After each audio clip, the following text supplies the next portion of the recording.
Bonjour et bienvenue à ce Télésommet 2017, Réinventer la gestion, comment devenir notre meilleur potentiel d'avenir pour co-construire demain. Ce télésommet a pour objectif de vous faire découvrir différentes façons de percevoir, de penser et d'exercer la gestion qui soient rassembleuses, stimulantes, valorisantes, propices à l'amélioration continue et à l'innovation et qui permettent de résoudre des situations complexes et de bâtir ensemble un avenir durable et responsable. Je me présente, mon nom est Marie Côté, je suis fondatrice de la gestion réinventée, consultante en développement et transformation des organisations, coach et facilitatrice de groupes de co-développement professionnel et d'apprentissage dans l'action. Je suis aussi auteure du livre La gestion réinventée, l'avenir est entre vos mains, paru aux éditions JFD en 2016 et préfacé par Céline Bareil, professeure titulaire à HEC Montréal. Sans plus tarder, il me fait grand plaisir de vous faire découvrir un de nos invités du Télésommet 2017. Je vous souhaite un très bon visionnement. Aujourd'hui, il me fait grand plaisir d'accueillir M. Yves Lebihan, coach de dirigeants, conférencier et chercheur associé à la chaire ESSEC du changement en France. Il a fondé l'Institut français du leadership positif, le Think and Do Tank de l'exploration des nouveaux modèles de leadership et de la transformation des dirigeants et des organisations. Il est à l'origine du modèle du leader positif en France. Méditant de longue date et instructeur mindfulness, Yves intervient lors d'événements comme le Forum de l'économie positive de Jacques Attali et forme les dirigeants dans différents programmes pionniers comme Sagesse et Leadership, combinant méditation, neurosciences et partage de pratiques vers un leadership plus en conscience. Il est auteur du livre « Le leader positif » paru aux éditions Erol et coordonnateur de l'ouvrage collectif « Réinventer le leadership » paru aux éditions Management et Société. Créateur de la Nuit de l'entreprise positive à Lyon et du Positive Leader Forum à Paris, réunissant 1000 dirigeants et entrepreneurs, Yves est également chroniqueur à la Harvard Business Review France et diplômé de Sciences Po Paris et d'HEC. Dans le cadre de cette entrevue d'une durée de 20 à 30 minutes, Yves nous parlera de son livre « Le leader positif » et des 3 piliers qui en constituent le modèle. Nous y découvrirons aussi les bienfaits pour les leaders de la méditation de pleine conscience, les conditions à l'implantation du modèle de leader positif dans les organisations et les effets d'un leader positif sur ses collaborateurs. Sans plus tarder, je vous présente Yves. Bonjour Yves et bienvenue à notre Télésommet 2017. Bonjour Marie, bonjour à toutes et tous. Yves, avant de commencer, est-ce que ce serait possible de nous présenter votre parcours professionnel? Avec grand plaisir. Bon, j'ai un parcours, disons, de 20 ans dans l'industrie, la grande consommation, où j'occupais différentes fonctions de commerce, marketing et de gestion de business unit. Et puis, depuis 12 ans, mon métier, c'est d'accompagner les dirigeants et leurs équipes dans leurs défis de transformation personnelle, collectif ou organisationnel. Voilà mon parcours aujourd'hui, mais je dois dire que ce qui m'anime vraiment aujourd'hui, c'est d'animer ce Think and Do Tank qui s'appelle donc l'Institut français du leadership positif et qui au fond a 3 grandes missions. La première, c'est de concevoir et d'animer des parcours de transformation, oserais-je dire, au leadership qui sont validés scientifiquement. La deuxième grande mission de notre institut, c'est de mener des recherches scientifiques sur les nouveaux leviers de leadership. On va en reparler, je crois, Marie, sur l'engagement émotionnel, la sécurité psychologique, la stabilité attentionnelle, l'autocompassion, etc., etc. Et la troisième grande mission de notre institut est de faire rayonner ce modèle du leader positif, comme vous l'avez dit, Marie, à travers des événements, des publications, des conférences, des ateliers. Voilà un peu mon parcours en quelques mots. D'accord. Et est-ce que vous pourriez donc nous introduire, nous parler de votre modèle du leader positif, ces 3 piliers? Alors, ce modèle, en fait, il part d'une conviction profonde que je vais tâcher de résumer en quelques mots. Il me semble que pour impacter positivement la planète, c'est le fameux triple bottom line, la people, planet, profit, il faut d'abord que nos organisations se transforment en organisations positives. C'est-à-dire qu'ils visent un modèle au fond économique qui soit à la fois plus performant, j'ose le mot, mais en même temps plus épanouissant, qui vise plus de responsabilité, d'équité, d'autonomie et de responsabilité partagée aussi. Donc, pour aller vers ces organisations high performing and positive organization, pardon ce jargon anglais, il me semble qu'au préalable, nos leaders, nos dirigeants doivent aussi opérer cette transformation de l'intérieur, from within. Et c'est typiquement cette transformation vertueuse en partant de l'intérieur des dirigeants, voilà, de leurs ressources personnelles vers l'extérieur pour, encore une fois, réussir la transformation d'organisation vers les organisations positives qui elles-mêmes vont impacter et faire la différence et impacter positivement ce monde. Ça me semble être voilà l'intention de ce modèle. Alors, comme vous le disiez, Marie, il y a trois piliers scientifiques sur lesquels repose ce modèle. C'est le pilier de la science de la psychologie positive. Le deuxième, je dirais que c'est le pilier scientifique des neurosciences cognitives qui explique le potentiel de développement de nouvelles ressources pour les dirigeants, expliqué donc par notre plasticité neuronale. Et enfin, le troisième pilier, c'est le pilier dit des sciences contemplatives, dans lequel j'y inclus évidemment la présence attentive. Vous dites comme ça au Québec.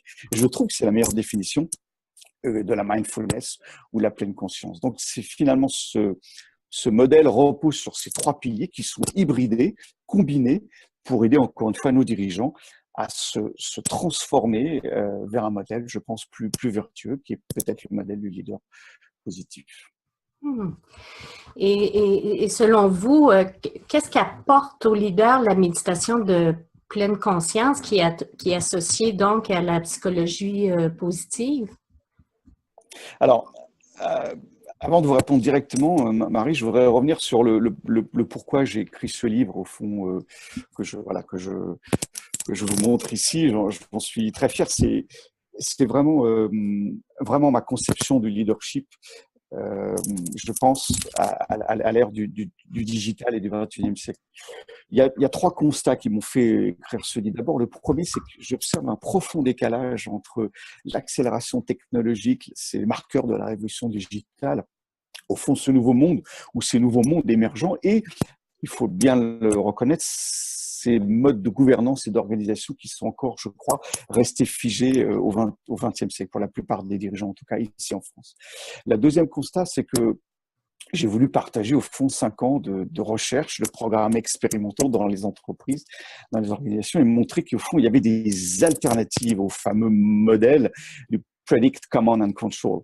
Donc, diriger autrement, réinventer la gestion, comme vous dites, Marie, ça me semble hautement possible, mais surtout très souhaitable. Et puis, la troisième raison, c'est que j'ai voulu aussi partager mon propre cheminement personnel et faire converger au fond mes valeurs, qui je suis, garder mon intégrité au fond et inclure ces valeurs dans mon fabuleux métier qui est l'accompagnement de dirigeants. Et ce que j'ai découvert avec une poignée d'autres personnes à l'Institut français du leadership positif, c'est des choses fascinantes et que des nouveaux modèles de leadership émergeaient au même titre qu'émergent des nouveaux modèles d'organisation. Alors, pour vous répondre sur les bénéfices potentiels de pratiques contemplatives comme la présence attentive ou la méditation de pleine conscience, combinées, n'oubliez pas, à la psychologie positive et ses puissants leviers, il me semble d'abord que les dirigeants s'y intéressent de plus en plus parce qu'ils peuvent vraiment les aider à développer un nouveau levier d'efficacité, de développement de leurs propres compétences de leadership qui sont vraiment, vraiment essentielles. La deuxième raison, c'est que les recherches démontrent, et nos programmes l'ont aussi démontré, c'est que ces parcours combinant pour les leaders mindfulness et psychologie positive leur apportent un gain en résilience avéré. Laissez-moi vous donner une illustration que Daniel Goleman, donc un des pères fondateurs de l'intelligence émotionnelle, explique qu'à 85%, les performances des dirigeants s'expliqueraient par leur conscience et leur intelligence émotionnelle. À 85%. Donc, c'est intéressant, je trouve, dans ce monde en transformation perpétuelle, où les marqueurs se perdent, où les repères sont confus, intéressant pour les leaders positifs de développer cette capacité de conscience émotionnelle. Je vais même vous faire un aveu, je crois que je suis même intimement convaincu que dans ce 21e siècle naissant, épris de spiritualité, je parle bien des organisations, au sens du sens, de la quête de signifiance, moi je fais le pari que la conscience de soi et la connaissance de soi vont être une, si ce n'est la compétence clé du leader de demain. Mais ça n'engage que moi, bien évidemment. Et il me vient une question à l'esprit, c'est comment on peut observer la différence entre un leader qui fait preuve de conscience de soi vis-à-vis un leader plus traditionnel? C'est où qu'on verrait ce changement-là? C'est une très bonne question. Au fond, qu'est-ce qui est observable chez nos dirigeants, nos leaders, pour dire qu'il a développé telle ou telle habileté? Je crois que ça peut s'observer à travers la qualité de présence et d'attention centrée et aussi d'attention ouverte dans ses rapports avec autrui. Je crois vraiment que la qualité, encore une fois, de présence attentive, cette stabilité dans l'attention et cette capacité de réduire la distraction mentale qui est, il faut l'avouer, très présente avec tous ces outils digitaux, me semble être une des manières d'observer au fond si on développe cette capacité de conscience. Le deuxième marqueur au fond de cette qualité de conscience se retrouverait chez le leader dans sa capacité à être ce que j'appelle en flexibilité cognitive ou émotionnelle, mais peu importe les mots, c'est la capacité au fond de réduire le cycle des émotions dans sa portion congrue et au fond de mieux revenir à la qualité de présence sans trop subir au fond ces charges mentales ou ces charges émotionnelles, pour véritablement rester présent. C'est un vrai défi pour un dirigeant et un leader positif, rester présent. Il me semble que les pratiques contemplatives au sens large, sans faire de prosélytisme bien évidemment, peuvent être extrêmement utiles pour aider nos leaders à gagner en résilience, gagner en flexibilité cognitive et émotionnelle, gagner en discernement, gagner en sérénité au fond pour prendre les bonnes décisions, les décisions, je pense, les plus justes, les plus pérennes. Et quelles sont les pratiques concrètes que ces gens-là utilisent quand ils font de la pleine conscience?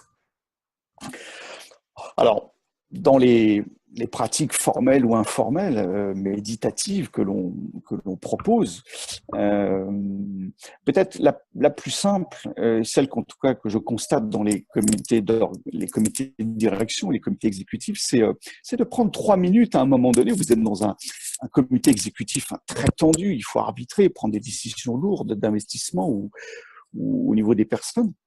C'est juste prendre 3 minutes, décider de prendre 3 minutes pour se recentrer au fond sur sa posture physique, sur sa respiration, sur les sons environnants, sur les éventuelles pensées un peu toxiques ou gênantes, et de se dire, voilà, je prends un peu de recul par rapport à ces stresseurs, ces stimulus, et me recentrer sur mon souffle en silence.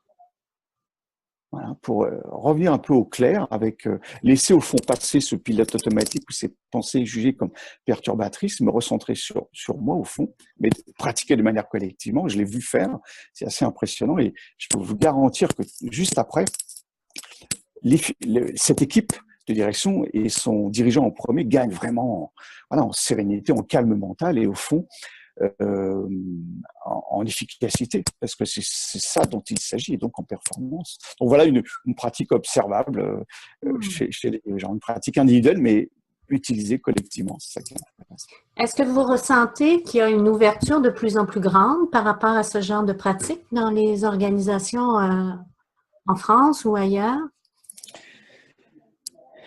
Je dirais que oui, il y a une ouverture de plus en plus forte à ces sujets et à ce modèle ou à d'autres, hein, et à ces pratiques. Mais en revanche, le passage à l'acte, c'est-à-dire rentrer dans les attitudes et les comportements observables des dirigeants et dans les processus de travail qui intègrent ces outils, comme celui du leader positif, là, par contre, la route va être encore longue. Je crois que j'ai identifié quelques facteurs pour implanter cette approche du leader positif, et encore une fois d'autres, dans les organisations. D'abord, je crois que les facteurs extérieurs du changement, de la transformation de type, les incentives, les plans de carrière, tous les efforts de communication pour expliquer qu'il faut se transformer en permanence, je crois, ne marchent plus, tout simplement. Et qu'au contraire, il faut partir, ce que j'appelle, des facteurs internes à chaque personne et à chaque leader. Donc, c'est l'entraînement mental, c'est prendre soin de soi et des autres, c'est mieux gérer ses peurs, ses frustrations, ses colères face à l'incertitude. Et de toute manière, l'incertitude est partie pour durer. Pardon pour ce poncif, mais ce monde, on le sait tous, il est complexe, volatile, incertain. Alors, qu'est-ce qu'on change en nous pour mieux surfer, au fond, sur cette incertitude? Donc, changer les règles du jeu de la transformation. Deux, il faut absolument que le top management, donc les membres d'un board, soient non pas juste au courant, mais impliqués et incarnent ce genre d'approche. Sinon, vous créez ce que j'appelle de la dissonance cognitive. C'est gravissime pour l'engagement des collaborateurs. Troisièmement, je pense qu'il faut donner des preuves, et si possible des preuves scientifiques. On peut citer le cas de Marc Bertolini, groupe Aetna, groupe de santé aux États-Unis, 50 000 collaborateurs. Il a proposé, ce dirigeant, des programmes de présence attentive, de méditation de pleine conscience. Et aujourd'hui, il a pu démontrer qu'en moyenne, le taux de cortisol, vous savez, c'est cette hormone du stress qui se mesure, notamment dans les tests salivaires, avait diminué de plus de 50% chez les collaborateurs qui avaient suivi ce programme. Alors après, je ne sais pas s'il faut aller jusque-là, hein, mais lui, ce dirigeant a mesuré qu'en moyenne, ses collaborateurs qui suivaient ces programmes de méditation de pleine conscience avaient gagné en moyenne 62 minutes de productivité par semaine, et avec une économie de $3 000 par an et par collaborateur. Je ne sais pas s'il faut aller jusque-là, parce que ça pose la question morale de pourquoi utiliser au fond ces nouvelles approches. Est-ce que c'est juste pour gagner en productivité à l'extrême et user nos collaborateurs jusqu'au bout, ou reculer au fond le fameux burn-out, ou est-ce qu'au contraire, c'est pour créer les conditions de travail, encore une fois, plus épanouissantes, clairement au service d'un compte d'exploitation et au service d'une performance, il n'y a pas de doute là-dessus. C'est plutôt la deuxième idée qui est ma conviction. Et puis, les derniers facteurs que j'ai observés pour faire entrer ce genre de modèle et faire adhérer, c'est de montrer des preuves scientifiques, au fond, que ça peut marcher, qu'il n'y a pas de prosélytisme. Il ne faut pas, je pense, l'imposer à tous. Par exemple, nous, on a mené une recherche en France, une des premières recherches en France, sur les bénéfices de la méditation de pleine conscience, et on a montré que les participants observaient une baisse du stress de 66%, qui gagnait en flexibilité psychologique à 84%, c'est-à-dire la capacité au fond à voir venir une idée jugée comme perturbatrice ou une pensée comme perturbatrice, pour mieux s'en détacher, se recentrer sur la tâche ou la relation. Donc voilà, et puis 75% de ces personnes déclaraient voire augmenter leur bien-être au travail, leur bien-être subjectif, bien évidemment. Enfin, je pense qu'il y a deux derniers critères qui sont au moins aussi importants que les premiers. Je pense qu'il faut, comme toute nouveauté, innovation managériale, sociale, c'est de marketer, c'est-à-dire de vraiment faciliter l'accès à ces outils, ces approches aux collaborateurs et au plus grand nombre. Donc, ça veut dire faire des réunions d'information avec des témoignages du dirigeant ou de collaborateurs qui ont suivi ces programmes. Il faut mesurer, donc raccrocher ces programmes à des baromètres sociaux internes ou des indicateurs de qualité de vie au travail.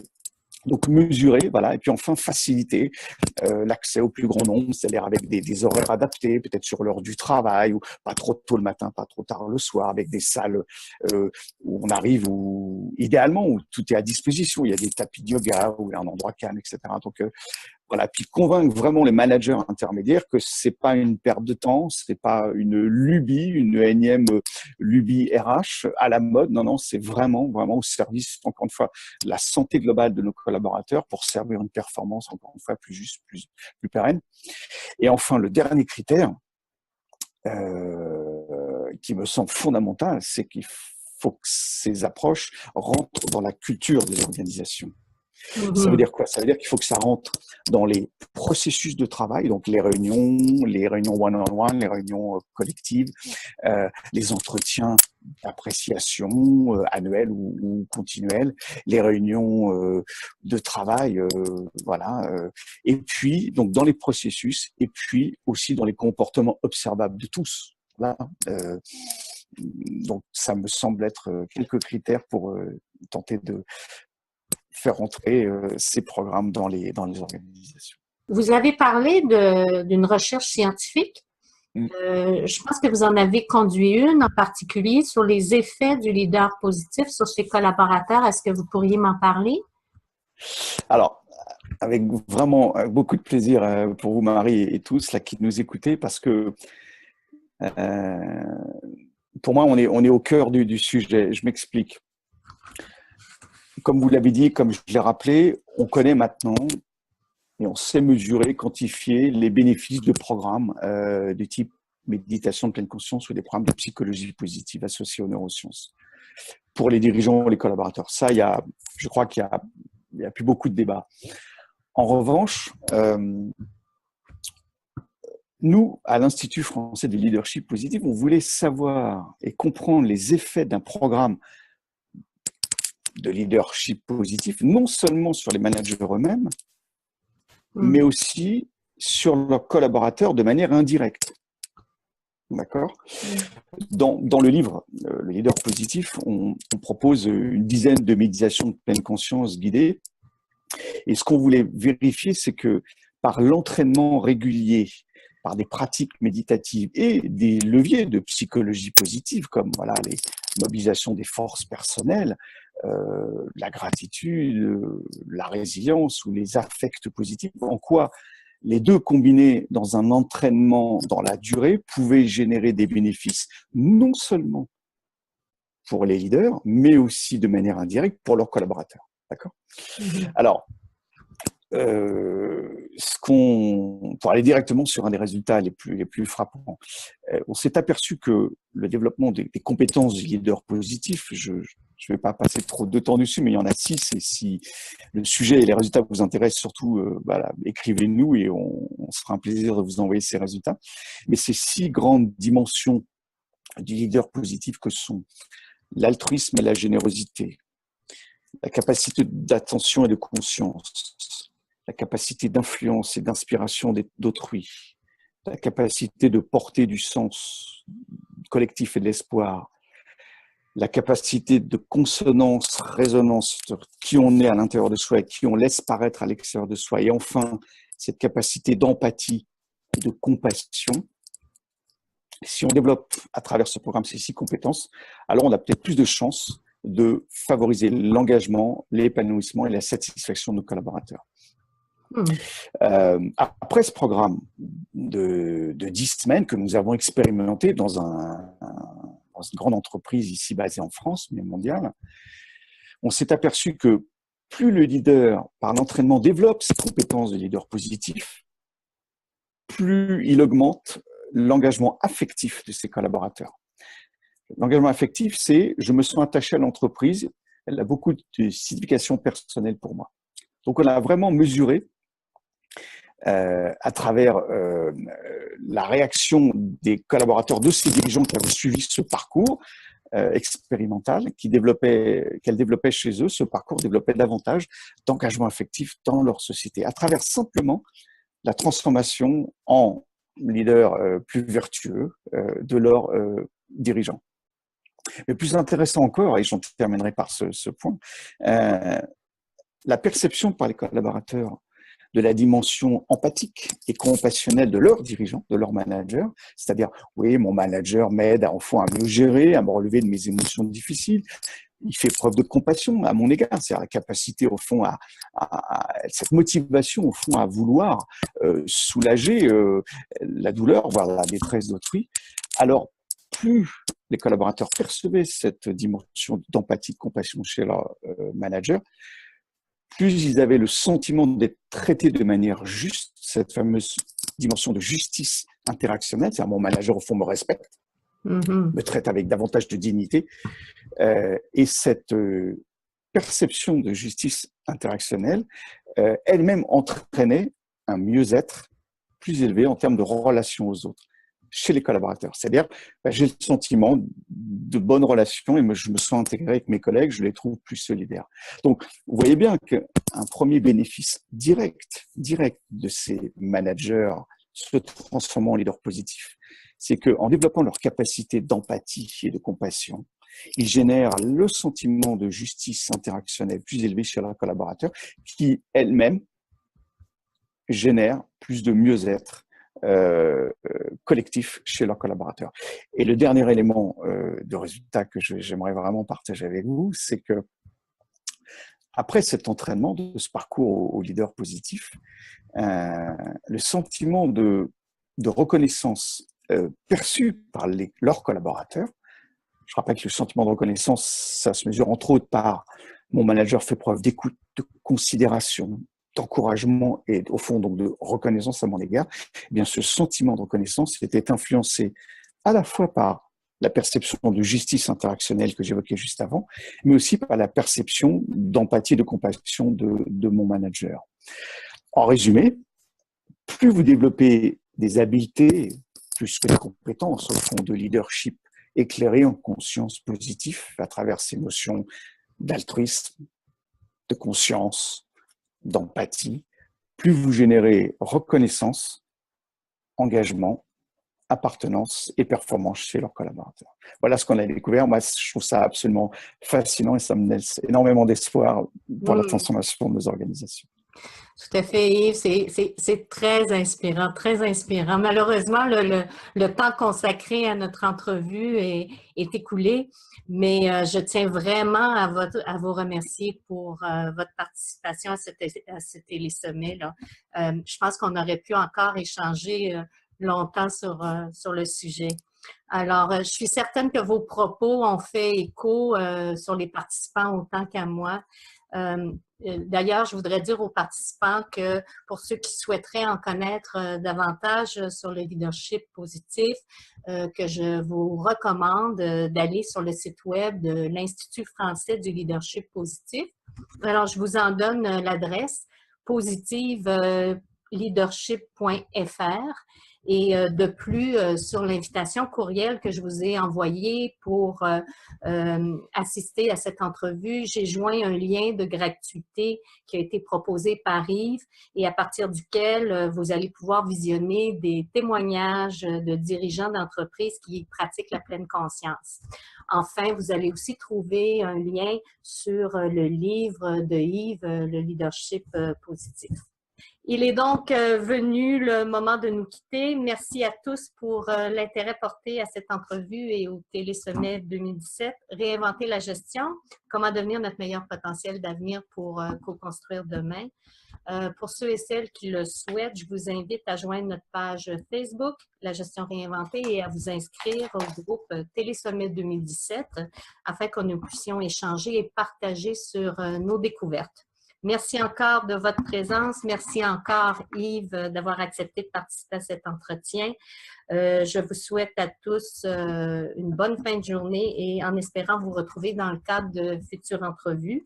Marie Côté, fondatrice de La Gestion Réinventée et auteure.